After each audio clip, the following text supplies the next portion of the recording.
Namaste children. In class 12 biology, we were dealing with biotechnology and its applications. In the previous class, we have learned about BT varieties. Today, we will be learning about one more application of biotechnology in the field of agriculture. There is a nematode which is called as Melodigyne incognitia. This nematode, it infects mostly tobacco plants and also cotton plants. Now, it is also called as southern root nematode or cotton root knot nematode because it incites large irregular galls or knot-like structures on the roots due to its parasitism. Usually children, in eukaryotes there is a defensive mechanism which works on a technique of RNA interference. Now, during that defensive mechanism, a double-stranded RNA is produced. Now, we will see how this RNA interference actually works. Now, inside the nematode, there is a gene. This gene undergoes protein synthesis, that is transcription and translation to produce a protein. Now, this protein is responsible for the nematode's growth.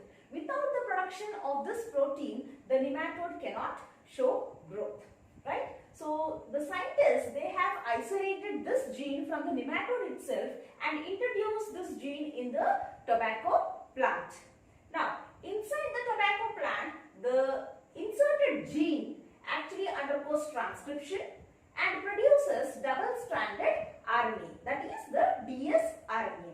Now, if a nematode infects such a type of tobacco plant, then the nematode also has got its gene and this gene helps in the growth of the nematode.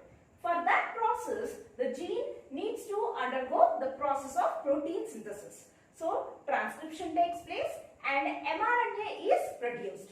Soon as mRNA is produced inside the gene, the double-stranded RNA that is already present in the tobacco plant comes and attaches to this particular mRNA. This happens because it has a complementary sequence with the mRNA molecule. And once this gets attached with the mRNA molecule, the translation of mRNA is hindered. That means there is no protein synthesis. If protein is not produced, then the growth of nematode is not there. So ultimately the nematode dies. So this is how we can produce nematode resistant plants by using this technique of RNA interference. Now, why we have named it as RNA interference?